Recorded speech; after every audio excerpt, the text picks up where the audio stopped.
Then continue करते हैं re reading courage to be disliked book.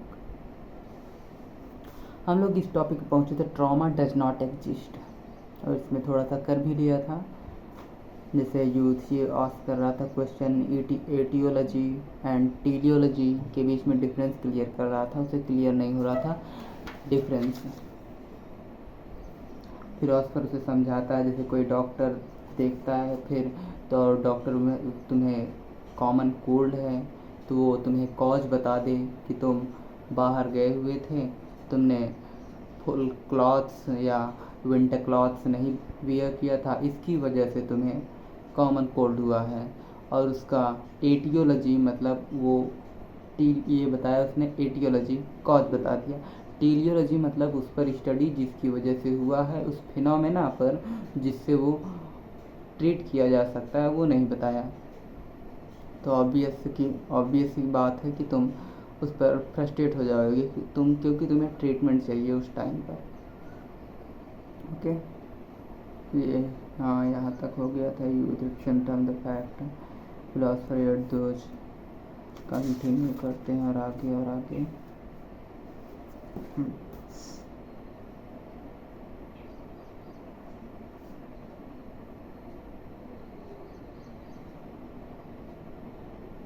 Just a minute.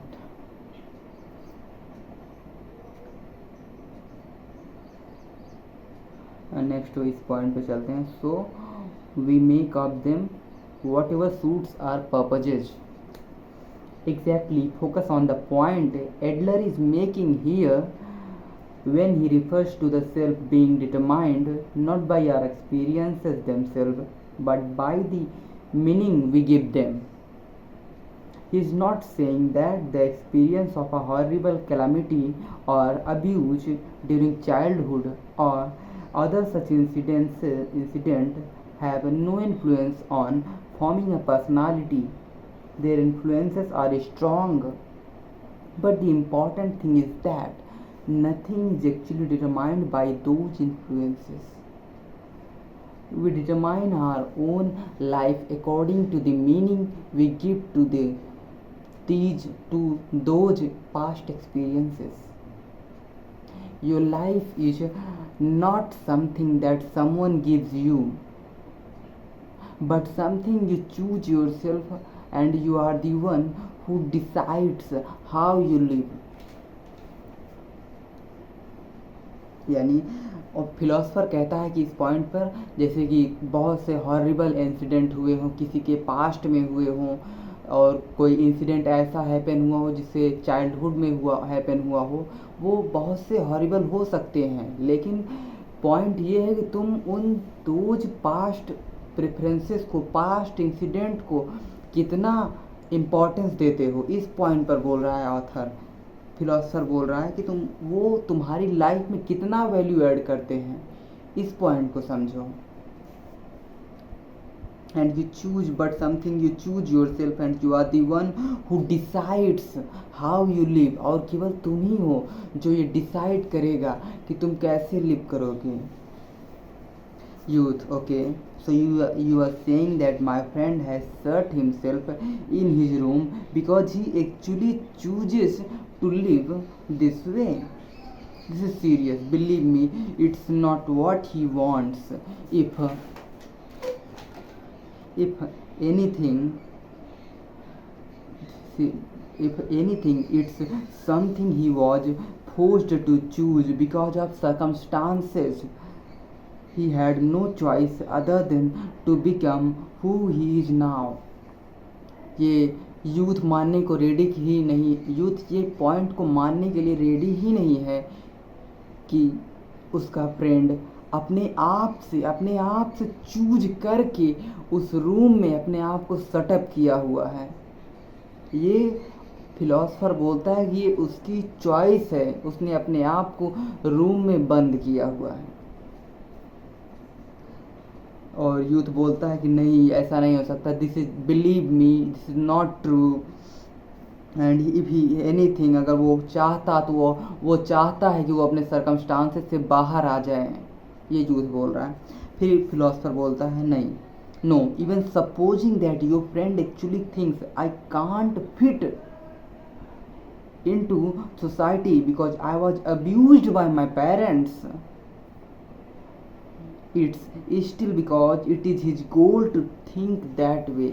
यानी philosopher बोलता है नहीं, बिल्कुल नहीं, no, if your friend think that his parents abuses him, so he won't leave the room, then he also chooses to shut up himself in the room. Okay. And I can't fit into society because I was abused by my parents. ये उसकी thought process है, वो खुद बाहर नहीं आना चाहता है, इसका मतलब बोल रहा है, वो सेटअप कर रहा है. Youth, what sort of goal is that? The immediate thing would probably be the goal of not going out. He is creating anxiety and fear as his reasons to stay inside. Youth पूछ रहा अच्छा तो गोल क्या है कि वो बाहर नहीं आना चाहता, तो फिलासफर कहता है कि नहीं, उसका गोल फिर वो केवल इतना है, नॉट गोइंग आउट, मतलब बाहर नहीं जाऊंगा. इस गोल को क्रिएट करने के लिए, फिर इस गोल को कंप्लीट करने के लिए एंजाइटी, फियर, ये सब क्रिएट होते हैं. इस गोल को अकॉम्प्लिशमेंट भी करते हैं.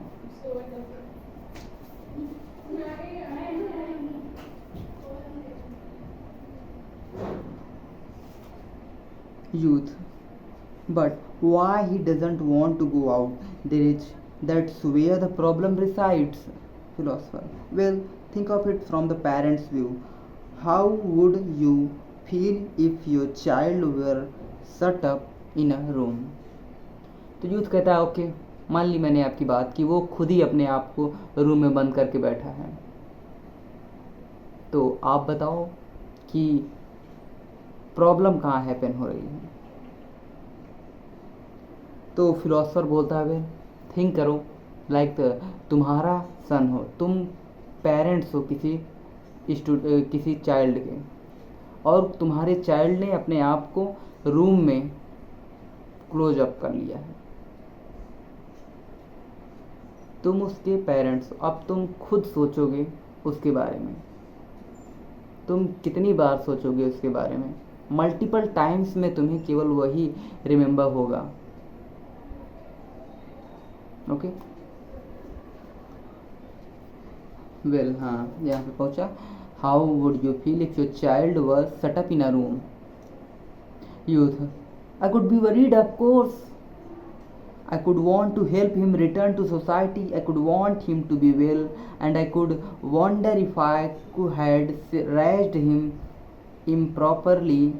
I'm sure I would be seriously concerned and try in every way imaginable to help him back to a normal existence. Philosopher, that's where is the problem. अब यूथ कहता है कि हाँ, तो तुम बताओ कि तुम पेरेंट हो तो क्या क्या प्रॉब्लम हो सकती है तुम्हें. तो यूथ बोलता है, फिलोसफर जब उससे कहता है कि तुम खुद ही सोचो, तो यूथ बोलता है कि अच्छा ठीक है मैं सोचता हूँ. ऑफ कोर्स, यूथ अब बोल रहा है, of course I could be worried, मैं वरी होऊंगा उसके बारे में, मैं सोचूंगा उसको कि बाहर उस सोसाइटी में लेकर के आऊँ, मैं सोचूंगा, I could be worried that कि मैं उसे इम्प्रॉपरली रेज करने के बजाय प्रॉपरली रेज करूँगा. फिर मैं ये भी सोचूंगा, उसके बारे में सीरियसली कंसर्न होऊंगा. I am sure I would be seriously concern about him and try in every way imaginable to help him back to normal existence पर लाने के लिए उसको. Okay philosopher, that's where is the problem is, यही है main point. Okay